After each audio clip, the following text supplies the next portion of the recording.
ግን ይሄ እኮ እውነት አላቸው ግዕዝ ሙተው ያሉ ሰዎች። ግዕዝ የሞተው ከነሱ አይምሮ ውስጥ ነው። የለማ ውስጣቸው ላይ በእኛ አይምሮ ውስጥ አለ ግዕዝ። ሃሎ ማእከሌነ መንግሥተ ሰማያት ሰናያ ማእከሌክሙ አለ ጌታ። ግዕዝሰ ሃለወት ማእከሌነ ሃለወት ውስተ ልብነ በገራይተ ልብነ ሃለወት ተጸጊ ወትፈሪ ግዕዝ። የግዕዝ ቋንቋ በእያንዳንዱ ሊቃውንት ልቡና ተዘርቶ እያበበ እያፈራ ስለሆነ በእናንተ ውስጥ ግዕዝ ያልተዘራባችሁ ሰዎች በእኛ ካልተዘራ ካላበበ ካላፈራ ሙቷል ብላችሁ እሱ ለእናንተ ብቻ ነው የሚሆን። ልጆችን ያከብድባቸው ምን ያከብድባቸዋል? ሀለሃመ እኮ የግዕዝ ፊደል ነው። አንዳንዶች የሚሉት ይከብድባቸዋል ልጆች ነው። እንግሊዝኛ እየተማሩ አይደለም እንዴ? አዲስ ፊደል ግራ የገባው ለንባብ የማይመች አንድ ፊደል አንድ እስኪ ኢነፍ የሚለውን ስፔሊንግ ጻፉልኝ። ኢነፍ ስንት ስፔሊንግ እንዳለው ስሩ የሚለውን እስኪ ጽሁፍ ጻፉና ይዩት። ስሩ በሚለው ውስጥ ግዕዝ እኮ አንዱ ፊደል አንድ ድምፅ የሚሰጥ እንደ አማርኛ ምንም የተለየ ድካም የማይጠይቅ ልጆች ደግሞ በራሳቸው ሀገራዊ ፊደል የሚማሩት ነው።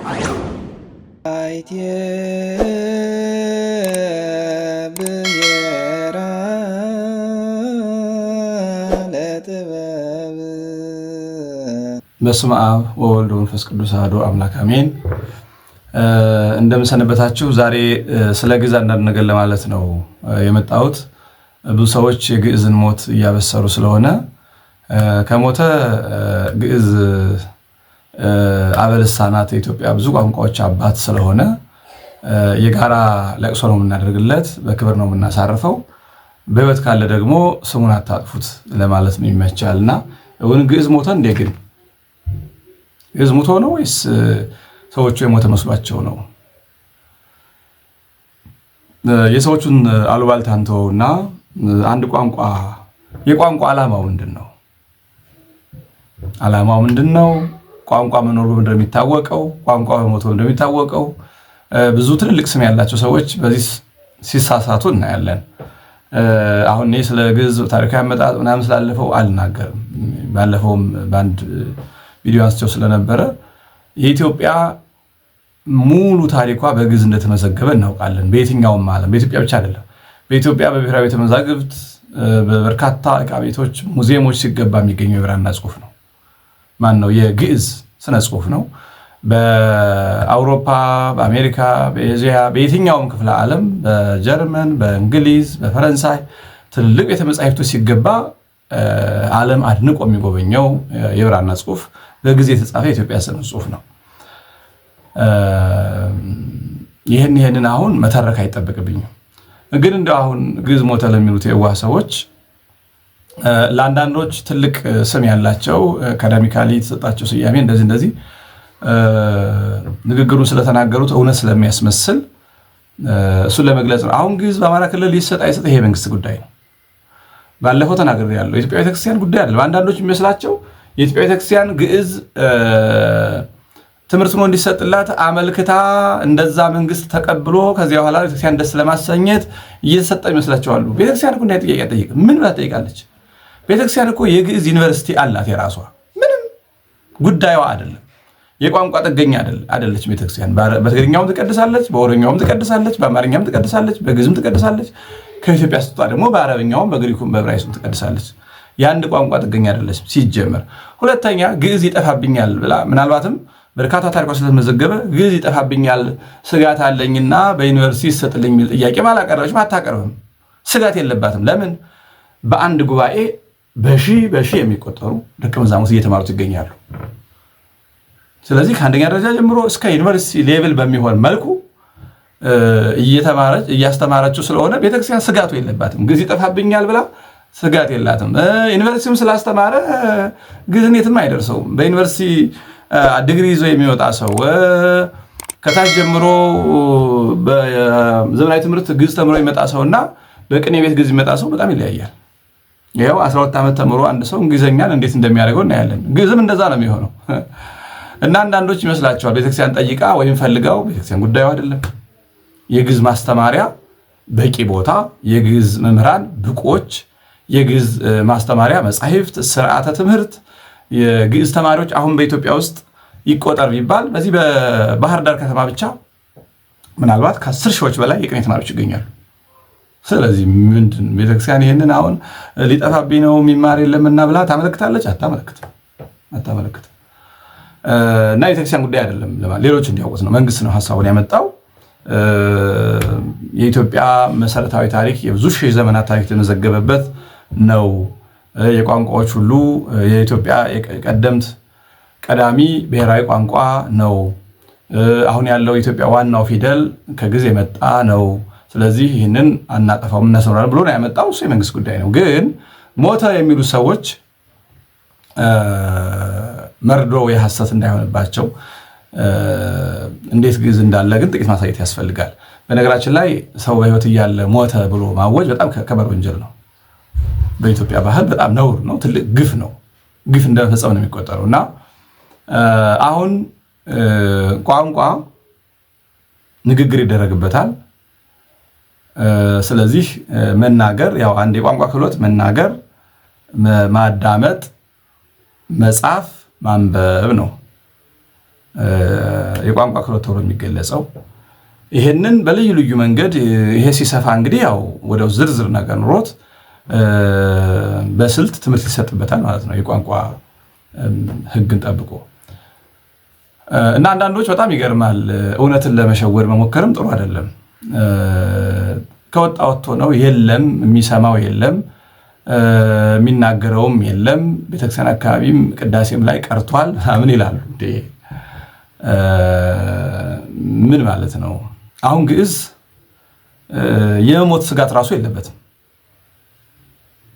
ግዕዝ በጠባዩ የመሞት ስጋት ያለበት ቋንቋ አሁን ባለው ሁኔታ በግዕዝ የሚግባባ ማህበረሰብ የለም። አዎ የለም።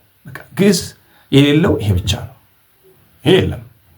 እንደ ቤተሰብ እንደ ቤት ምናምን ግዕዝን ዕለታዊ መነጋገሪያ አድርጎ የሚጠቀም ማህበረሰብ ኢትዮጵያ ውስጥ የለም። ግዕዝን የሚማር ግን አለ። ግዕዝን የሚያስተምር አለ። በግዕዝ ድርሰት የሚደርስ አለ። በግዕዝ የሚጽፍ አለ። በግዕዝ የሚያነብ አለ። ይሄ ዕለት ተግባራችን ነው። ከግማሽ በላይ ኢትዮጵያዊ እኮ በግዕዝ ነው ዳዊት የሚደግመው። ምን ማለት ነው? ጧት ተነስቶ ውዳሴ ማርያም በግዕዝ ነው የሚጸልየው። ዳዊት ይደግማል። የቅኔ ተማሪ በግዕዝ ነው የሚራቀቀው። የቅኔ ተማሪ ማለት ግዕዝ ቋንቋ ብቻ የሚያውቅ ማለት አይደለም። በግዕዝ ዕለት ዕለት ድርሰት የሚደርስ በቃሉ መወድሱን፣ ጣነ ሞገሩን፣ ጉባኤ ቃናውን ድርሰት የሚደርስ ማለት ነው። በየዕለቱ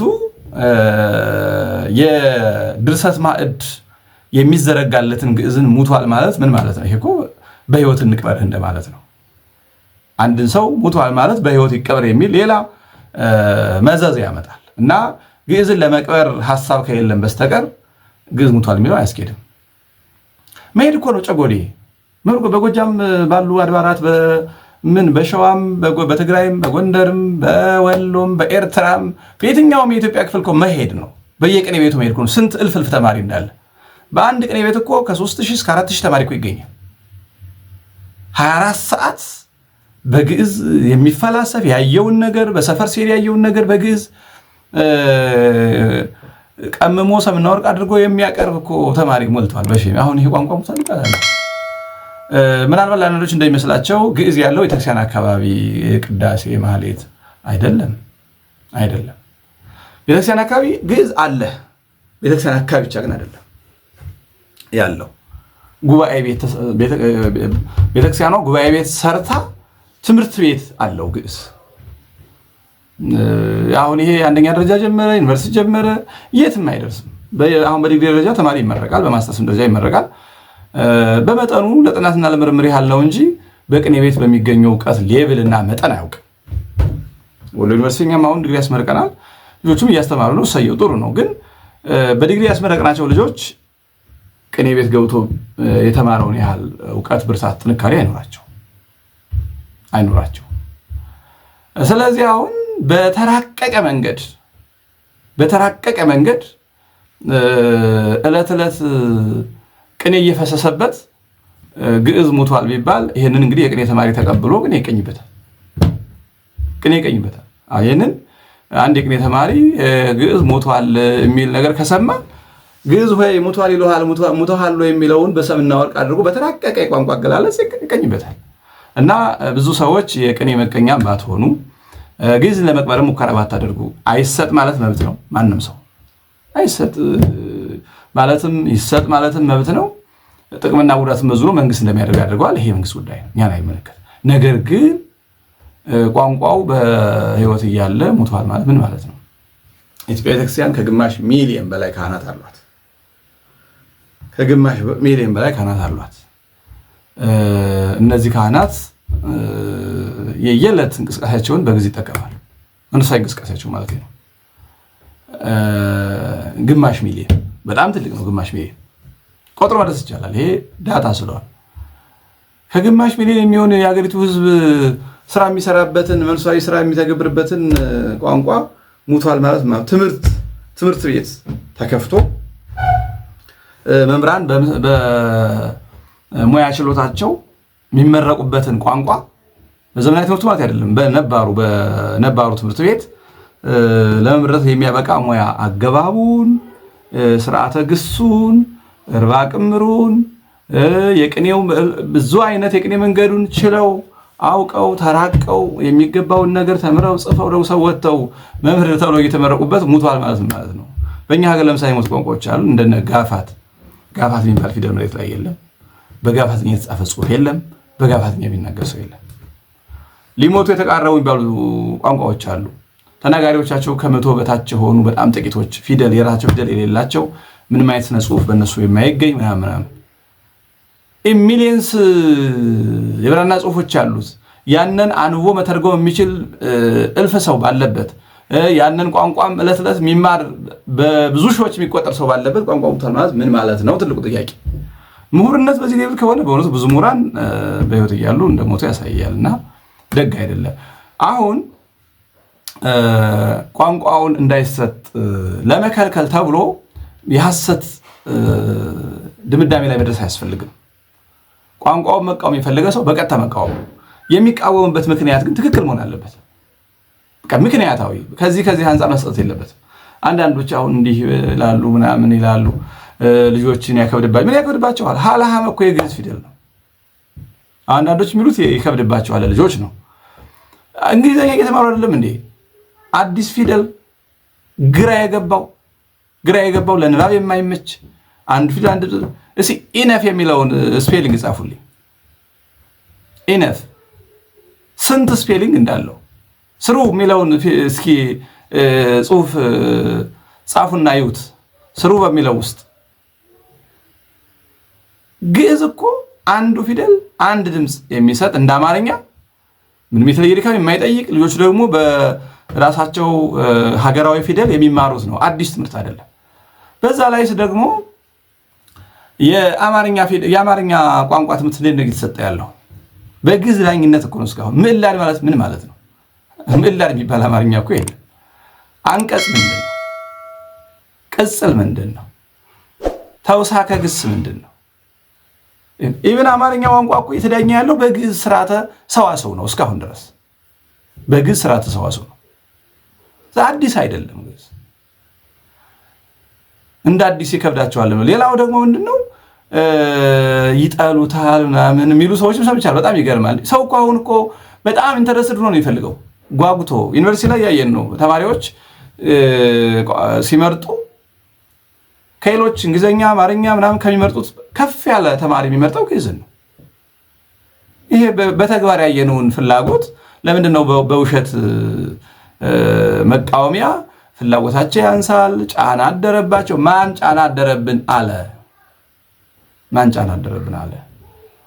ስለዚህ በአማራ ክልል ግዕዝ ከአንደኛ ደረጃ ጀምሮ ይሰጥ በመባሉ ምክንያት ለመቃወም የምትሞክሩ ሰዎች በጥሩ ምክንያት ተቃወሙ። መቃወም የማንም ሰው መብት ነው። ያንን መንግስት ተቀብሎ መፈጸም ይችላል። ይሄም የመንግስት ስልጣን ነው። ነገር ግን ለመቃወም ሲባል ውሸት መናገር አያስፈልግም፣ ነውር ነው። ግዕዝ አልሞተምም፣ የመሞት ስጋትም የለበትም። ግማሽ ሚሊየን አንባቢ ተርጓሚ አለው። ደግሞ ያልተቆጠረ ምናልባትም በመቶ ሺህ የሚቆጠር ተማሪ አሁን ግዕዝን እያጠና ነው። በኢትዮጵያ እየተራቀቀበት ነው። እንዲሁ ቋንቋውን አጥንቶ አበበ በሶ በላ እንደማለት አይደለም። በግሩም ምስጢር እየተራቀቀበት ነው። እስቲ አሁንማ ሚዲያዎችም ጥሩ ናቸው። እነ ቤተ ቅዱስ ያሬድን ግቡና ዩቲዩብ ላይ ቤተ ቅዱስ ያሬድን እስኪ ይዩት፣ ምን ያህል ተማሪ ቅኔውን እንደሚከታተለው ቤተ ቅዱስ ያሬድን ይዩት። እውነት ለመናገር እኔ ሌላ መጥቀስ አይጠበቅብኝም። እዛ ሚዲያ ውስጥ ግቡና ዩቲዩብ ላይ ቴሌግራም ላይ ምን ያህል ተማሪ ቅኔውን እንደሚከታተለው እንዴት እንደሚራቀቁበት እስኪ ስሙት። አሁን እንዲህ ያለውን ሙቷል ማለት በእውነቱ ራስን ማስገምገም ነው እንጂ ምን ያደርጋል? ግዕዝ አልሞተም፣ ግዕዝ አይሞትም። የመሞት ስጋት ያለበት ቋንቋ አይደለም። በቀላሉ የሚሞት አይደለም። ነፍሱ ከስጋው በቀላሉ አትለይም ግዕዝ። ምክንያቱም የሁሉ ስንት በመቶ ሺዎችና በሚሊዮን የሚቆጠር የብራና ጽሑፍ ባለበት ያንን ደግሞ ማናገር፣ ማናበብ፣ መተርጎም፣ ማራቀቅ የሚችል ሰው ካለ እንዴት ይሞታል ግዕዝ? የዕለት ተዕለት እንቅስቃሴ መነጋገሪያ ይሁን እንጂ መናገር የሚችል ሰው ሞልቷል። የሁሉ ቅኔ መምህር የሁሉ ቅኔ ደቀ መዝሙር አበጥሯን ጥሩ በጊዜ ይናገራል። አንዳንዶች ግዕዝ የማያውቁ ሰዎች ምንድነው የሚሉት? አይ የቅኔ መምህራን የመጽሐፍ መምህራን እንደዚህ መርጌቶች፣ ቄሶች ግዕዝን ያነቡ ተረጉማሉ እንጂ ግዕዝን አይናገሩትም ምናምን። ጀርመኖች ምንም የማያውቁት እነሱ ፊደልና ፊደል አገጣጥመው ትርጉማን ፈልገው ለጥናትና ምርምር መዋል ነው። በሊቃውንቱማ ቅኔ እያወረዱበት እንዴ! አንድ ሰው እንዴት ነው አንድን ቋንቋ በቃሉ ወረቀት ላይ ሳያገናኝ ወዲያው አስቦ በጥቂት ደቂቃዎች ውስጥ ግጥም ገጥሞ በተራቀ መንገድ ካቀረበበት ቋንቋውን አይችልም የሚባለው በምንኛ ገለጻ ነው? በምን አገላለጽ ነው? እና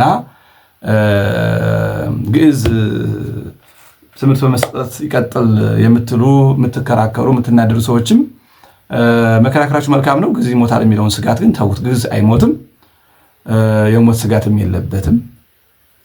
ነገር ግን ይሄኛው የትምህርቱ ቤት ውሳኔ የመንግስት ጉዳይ ነው። እሱን ለመንግስት መተው ነው። መቀጠል የለበትም ግዕዝ ብላችሁ ስትከራከሩ እንደ ምክንያት ግዕዝ ሙቷል የምትሉ ሰዎችም አትድከሙ። አጉል ትዝብት ነው።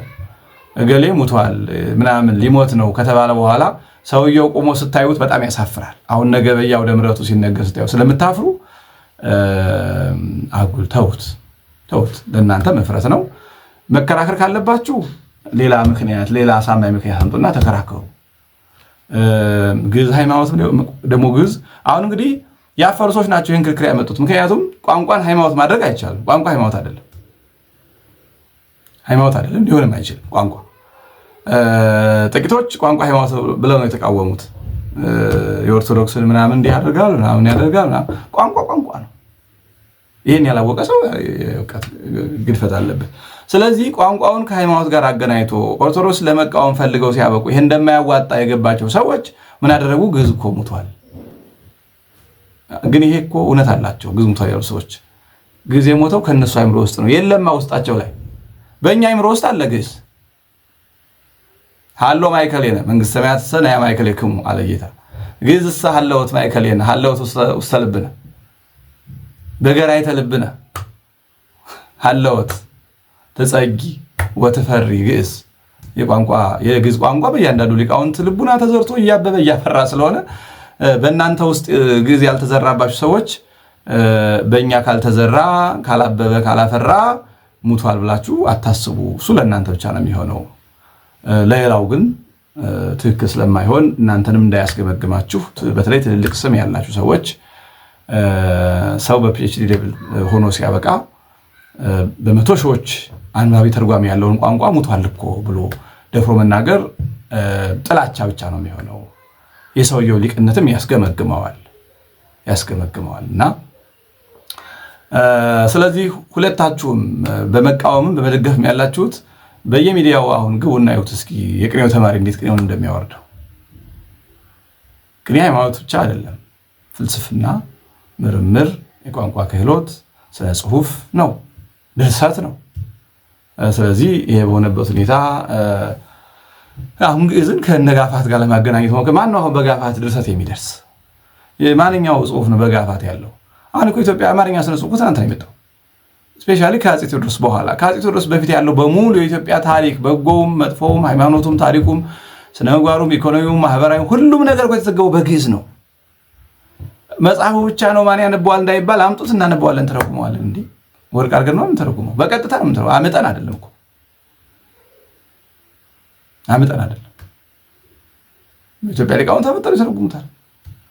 አንድ ሰው ቆሞ ከተረጎመላቸው በአንድ ቀን ሙሉ አንዱ መጽሐፍ ተርጉመውት ይውላሉ ኢትዮጵያ ሊቃውንት። አሁን ይሄ ባለበት ነው ታዲያ ግዕዝ የሚሞተው። እና ደጋፊዎችም አትጨነቁ፣ ነቃፊዎችም አትጨነቁ።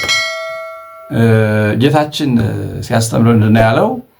ይትበሉ ለየሰብ ነገ ምን እንበላለን ነገ ምን እንጠጣለን ብላችሁ አትጨነቁ እንዳለው የሰብ እሰት ይሄ ሊደርሳ አለ። ግዕዝ እሰት ይሄ ሊደርሱ። ለግዕዝ አትጨነቁ። እንዲጠፋላችሁም የምታስቡ እንዲኖርላችሁ የምታስቡ አትጨነቁ። ግዕዝ እሰት ይሄ ሊደርሱ። ግዕዝ ለራሱ በቂ ነው፣ ያስባል።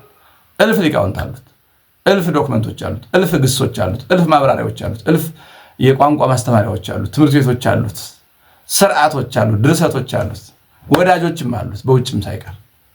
እና ገርሞኝ ነው ሙቶ የለም እንደ መሞት ምልክቱ እኮ ይሄ ነው ምናምን ሲሉ ትልልቅ ስም ያላቸው ሰዎች በጣም ያሳፍራል በእውነቱና በኢትዮጵያ ትልቅነትንም ጥያቄ ምልክት ውስጥ ማስገባት አስፈላጊ አይደለም።